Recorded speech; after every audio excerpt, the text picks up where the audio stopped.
चलिए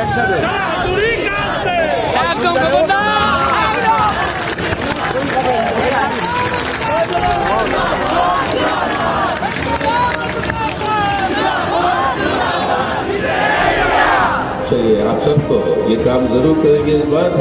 মারামারি করে মরবো, আমার চোখের সামনে লেখা আছে 70 বছরের মধ্যে। ওনার মূল্যবান বক্তব্য আমি নিশ্চিত কমরেড সীতারাম বলেছেন। বন্ধুগণ, আপনারা সবাই জানেন আমি এইমাত্র বাংলা বলতে পারি, বুঝতে পারি, কিন্তু বাংলাতে ব্যক্তিত্ব দেওয়ার জন্যে সাহস নেই। আর আগে চিরদিন সাহস নেই, তো যাদবপুরে এসে और कोई उल्टा सीधा कुछ जो बोले दी तो ওটাও ঠিক হবে না। তো তাই জন্য আপনার অনুমতি দিয়ে আমি হিন্দিতে বলবো। तो हिंदी तो बुझें तो अपनी सवाई। तो मेरे प्यारे बंधुगण और दोस्तों, ये जगह जहाँ पर हम आए हैं पिछले 40 सालों से हम आते रहे हैं। कॉमरेड सोमनाथ चैटर्जी, कॉमरेड मालिनी भट्टाचार्य, इन सबकी और जो लड़ाई वो लड़ते थे पार्लियामेंट के अंदर हमारे संविधान की रक्षा के लिए, हमारे देश के अंदर जनतंत्र की रक्षा के लिए और आम मेहनत के लोगों की जनवादी अधिकारों की रक्षा के लिए और उनकी तरक्की के लिए, वो अभी भी स्वर्ण अक्षरों में लिखा हुआ है हमारे देश के जनतांत्रिक इतिहास में। तो यहाँ पर आपके बीच में आके बोलने में एक बड़ी सी गर्व महसूस होती है हमें। और मैं इसलिए ये बात कह रहा हूँ कि आज जिस तरीके के संकट हमारे देश के सामने हैं और जिस तरीके की समस्या हमारे देश के सामने है, इस तरीके से इतनी गहराई से कभी पेश नहीं आए हमारे आज़ादी की बात। इसीलिए आज इस चुनाव के अंदर ये कोई मामूली सी चुनाव नहीं है, हर चुनाव अहम होती है। हर चुनाव के चलते हुए नया सरकार आता है, लेकिन ये चुनाव के परिणाम तय करेंगे कि भारत एक धर्मनिरपेक्ष जनतंत्र का गणराज, एक सेक्युलर डेमोक्रेटिक रिपब्लिक का कैरेक्टर का चरित्र, वो चरित्र को हम बचा पाएंगे और संविधान को बचा पाएंगे कि नहीं। लेकिन ये मुख्य सवाल को, इसके बारे में कोई चर्चा आजकल आप देख नहीं रहे हो बाकी राजनीतिक पार्टियों की तरफ से, इंडिया के गठबंधन को छोड़कर बाकी सब लोग, इसके बारे में कोई चर्चा नहीं। प्रधानमंत्री को अगर सुनोगे तो लगता है कि पुराना जो हमारे परंपरा के अंदर जो एक मुहावरा है, एक कहावत है कि विनाश काले विपरीत बुद्धि, अब उस तरीके की बातें जो है हमारे मोदी साहब के मुंह से निकल रहे हैं। अब वो कहते हैं कि वो बायोलॉजिकल आदमी नहीं है, उनको भगवान ने भेजा कि वो एक स्वयंभू हुए।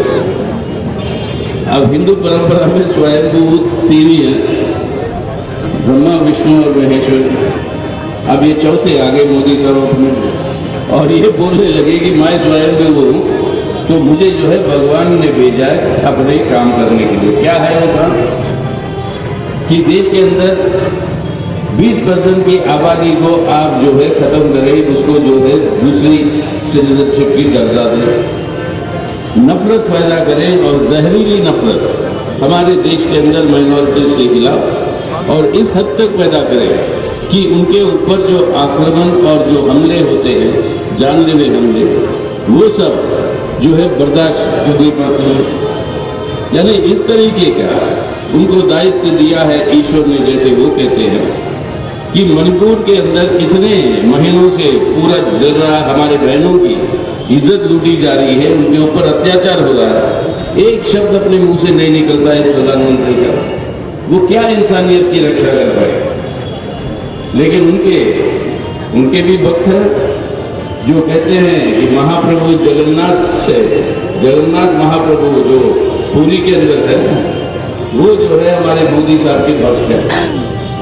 अब यहाँ तक पहुँच गया है पूरा चर्चा इस चुनाव के अंदर, जो असली बातें हैं उसके ऊपर, जो अहम बातें हैं जिसके ऊपर लोगों को निर्णय लेना है, उसके बारे में कोई चर्चा नहीं। असली सवाल क्या है? आज ये चुनौती क्यों है हमारे सामने? क्या हम अपनी धर्मनिरपेक्ष जनता का गणराज को बचा पाएंगे कि नहीं? ये चुनौती क्यों सामने आया? ये चुनौती सामने इसलिए आया कि पिछले 10 साल के अंदर जिस तरीके से ये मोदी सरकार ने हमारे देश के इस संवैधानिक ढांचे को जिस तरीके से बर्बाद करते हुए आ रहे हैं, अगर इसे अब नहीं बचा पाओगे आप, तब ये एक धर्मनिरपेक्ष जनतंत्र का जनराज जो है बचेगा नहीं।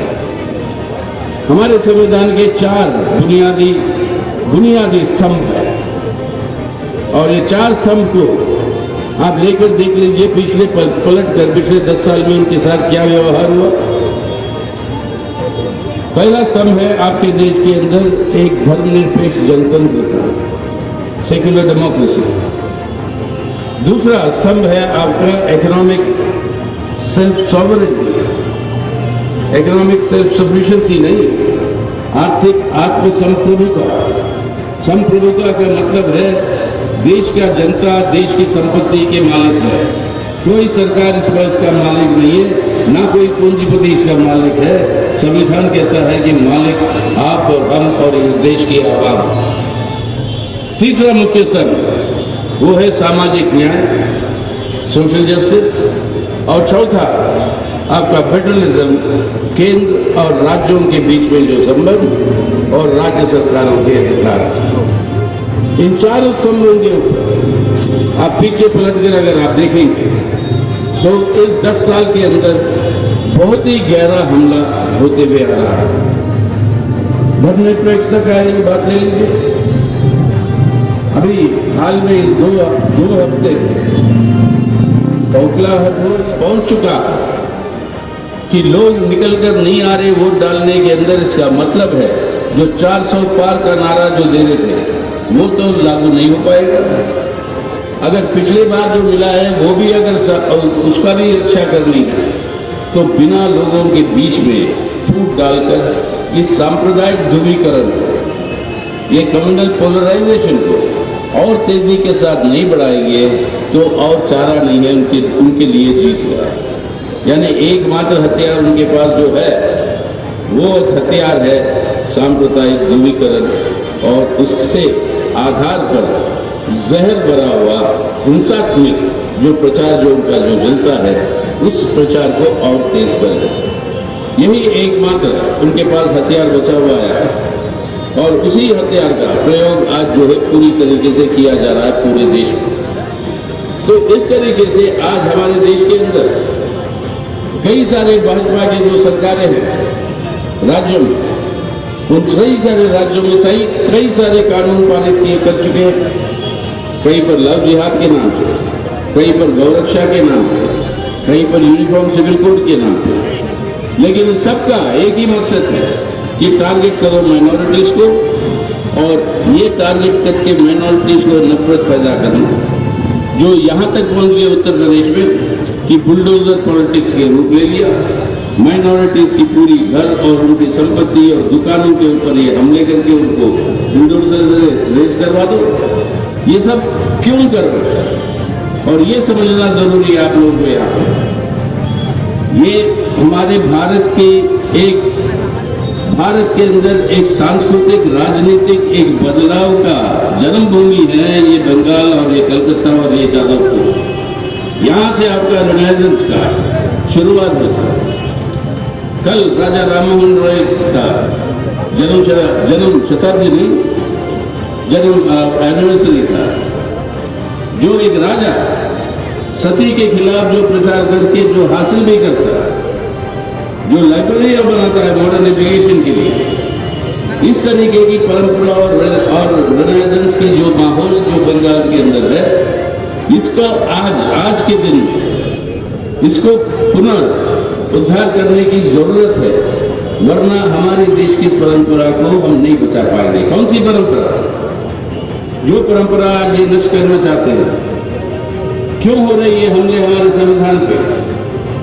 ये हमले इसलिए हो रहे हैं कि वो बदलना चाहते हैं हमारा देश का चरित्र एक धर्मनिरपेक्ष जनतंत्र का गणराज्य सेक्युलर डेमोक्रेटिक रिपब्लिक से एक बदलना चाहते हैं एक हिंसा भरी, एक जहरीली प्रचार के आधार पर एक फांसीवादी तानाशाही का हिंदुत्व राष्ट्र के अंदर बदलना है।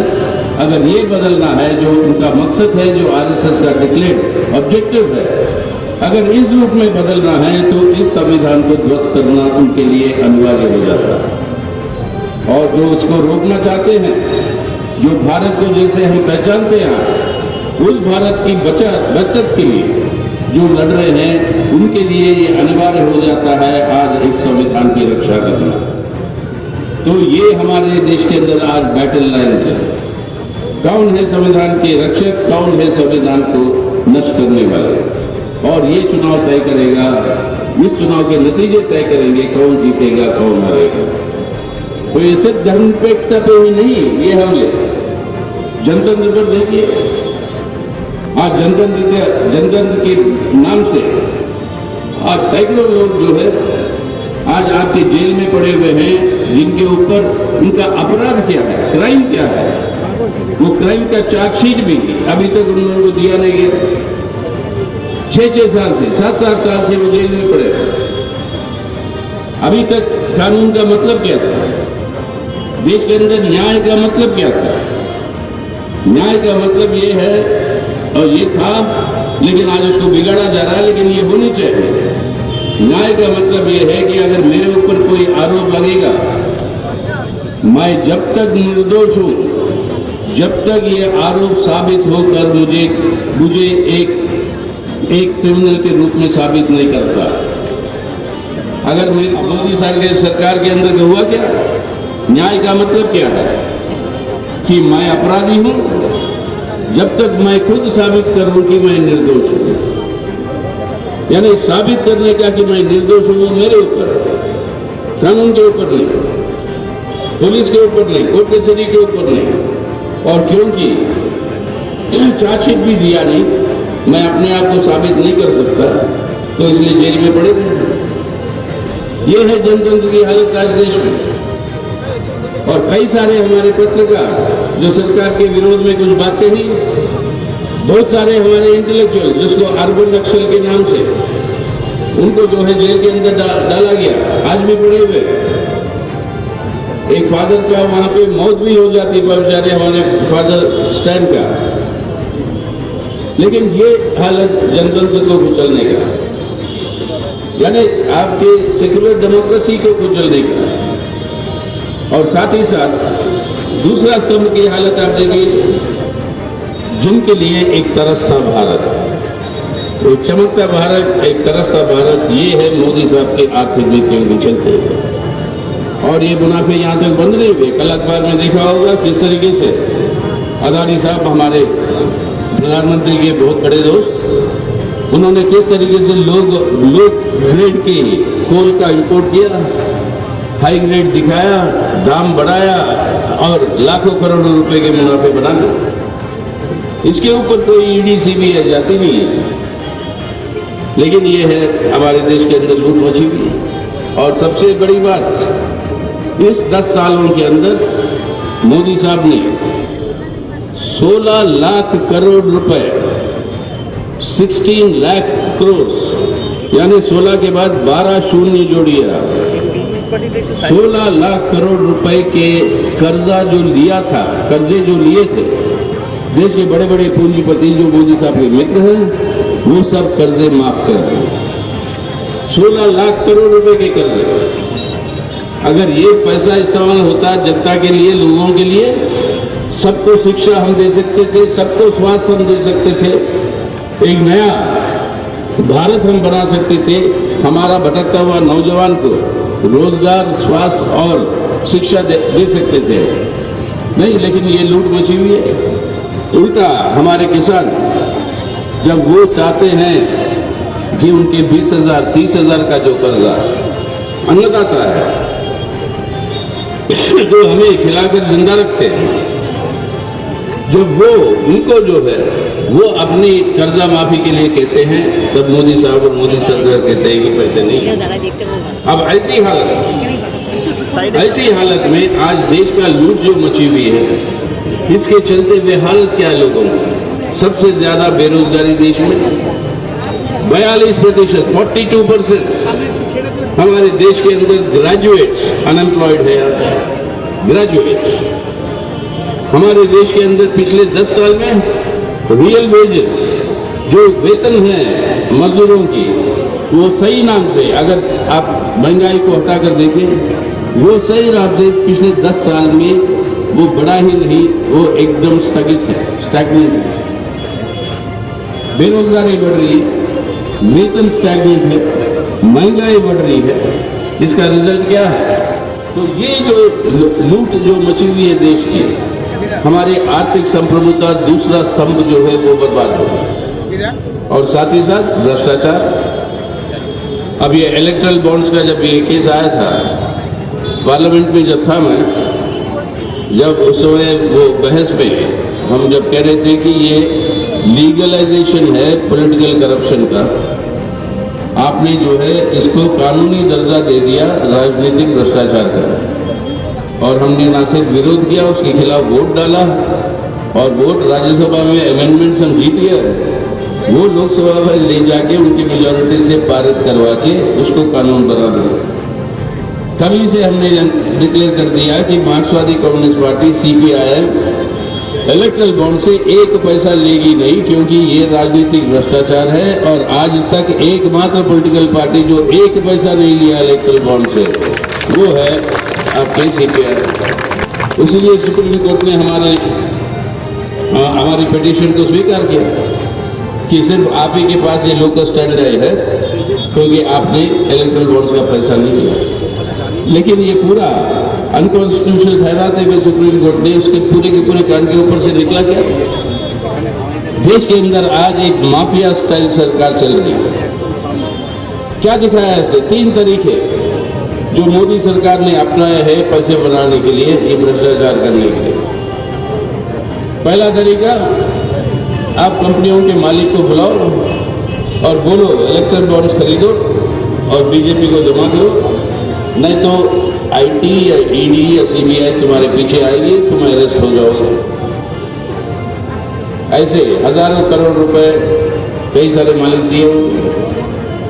दूसरा तरीका, जिनके ऊपर ऑलरेडी कुछ केस है उनको बुलाकर बोलो अगर इस केस से बचना चाहते हो तो तब इलेक्ट्रल बॉन्ड्स खरीदो और बीजेपी के दो।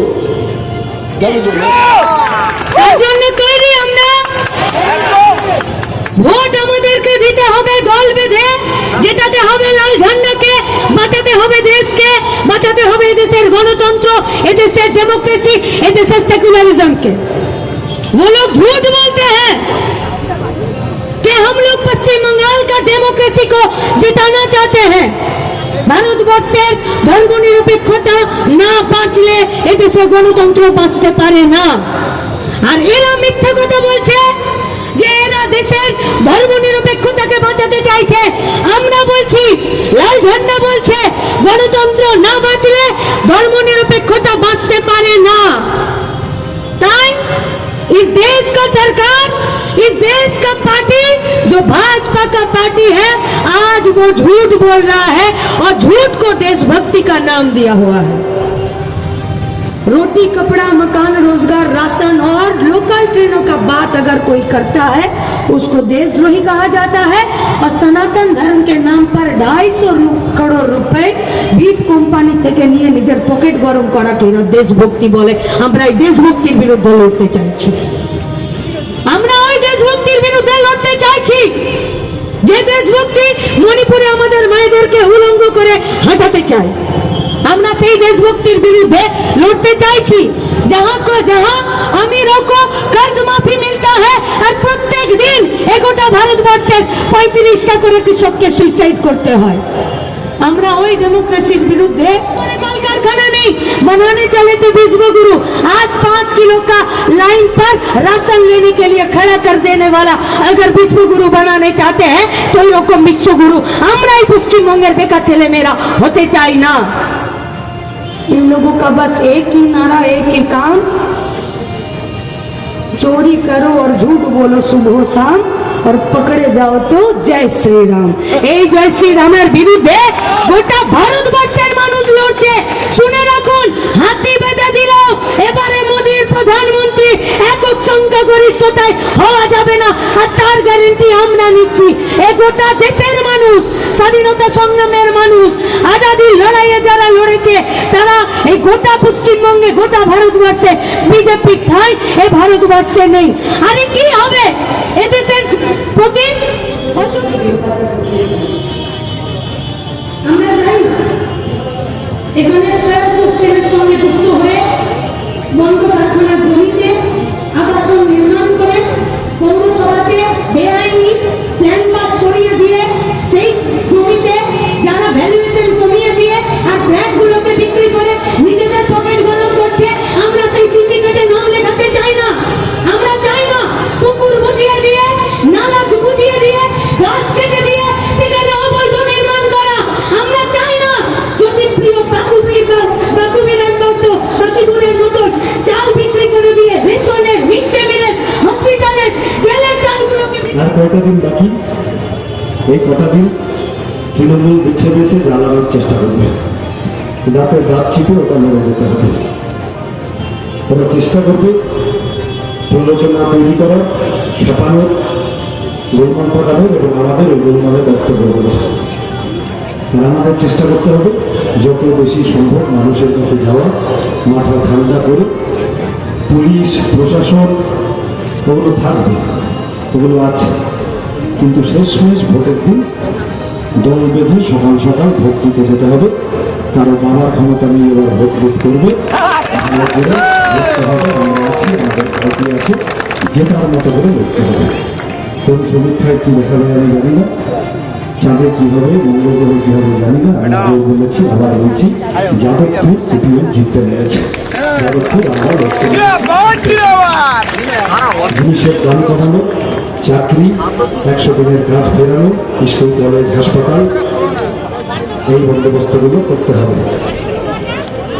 বার্ধক্য ভাতা, বেকার ভাতা, সমস্ত কিছু। কেন প্রথম দিন থেকে যে কথা বলছি, রুজি রুটির কথা নিয়ে লড়াই করতে নিয়েছি। সহজ কথা, খুব কঠিন কিছু। প্রথমে খুব ভালো চোদ্দ চলছিল। আমি একটা মজার কথা বলি, বেশি এইসব ব্যক্তিগত কথায় যেতে নেই। আমরা যখন শুরু করেছিলাম তখন আমাদের উল্টো দিকে যারা আছেন, আমাদের নেতা সীতারাম ইয়েচুরি, ওনার সাথে আবার দুদিন পরে আমাদের দেখা হবে। ওনার মূল্যবান বক্তব্য আমি নিশ্চিত কমরেড সীতারাম বলেছেন বিজেপি হাঁটতে চলেছে। আমি সেই কথার পরে আসছি, আর কথাটা চট করে শেষ করে দিই। আমার উল্টো দিকে যিনি আছেন সে চারদিকে আছে, 5 বছর থাকবো, কোনো চিন্তা নেই, থাকবো। আমার উল্টো দিকে যিনি আছেন তিনি যাই হোক প্রথম দিকে খুব রোড শো করছিল না, সিপিএমটা খুব হেলাচেষ্টা করা চলছিল। তা আমরা এমন হাঁটলাম, ট্রেন স্টেশনে, বাজারে, রাস্তায়, সর্বত্র হাঁটতে লাগলাম। বেশি মানুষ যুক্ত লাগলো 20 দিনের মাথায় রোড শো ছেড়ে পথে হাঁটতে শুরু করলো, রোড থেকে পথে নামলাম। এখন ভোটের দিন তৈরি করা, সেই ঠিক আছে, অসুবিধা। তাকে এখানে ধরেছিল লোকে, কি ভিডিও লোকে বলছে, আমি শুনলাম কোথায় বলেছেন যে লাল এখন আর দেখা যায় না, ইত্যাদি ইত্যাদি। যারা বলটা শিখিয়ে দিয়েছে, আইপ্যাক বলেছে। আমাকে এসে বললে উনি বলেছেন লালের এখন অস্তিত্ব কম। আমি বললাম দেখো, আমার বেশি কথা বলতে হবে না, এই গড়িয়ে যাওয়ার রাস্তা দিয়ে যদি যায়, তৃণমূলের ফ্লেক্সগুলো ভালো করে দেখবে। যাদবপুর এতটাই লাল আর তৃণমূল এতটাই পেঁচে পড়েছে, তৃণমূলের ফ্লেক্সে তৃণমূলের প্রার্থীর পিছনে সবুজ রঙের চেয়ে লাল রঙ বেশি ব্যবহার করতে হচ্ছে। আমরা ওই দিনই জিতে গেছি। আমাদের এখন ভোটটা করাতে হবে, মানুষের কাছে গিয়ে সবাই একসাথে এসে দল বেঁধে। চাপে না পড়লে কেউ রাত্রিবেলা এসে ফ্লেক্স ছেড়ে দেয়, চাপে না পড়লে এসে বিক্ষোভ টিক্ষোভ বৈশাখ। আমাকে আটকাতে গেছিল 109 নম্বর ওয়ার্ডে, আপনারা দেখেছেন টিভিতে। তার দিকে যাচ্ছিল, আমি এরকম করতে করতে যাচ্ছিলাম। আমাকে পরে মিডিয়ার লোকজন জিজ্ঞাসা করলো, আমি বললাম দেখো এটা দুটো মানে হয়।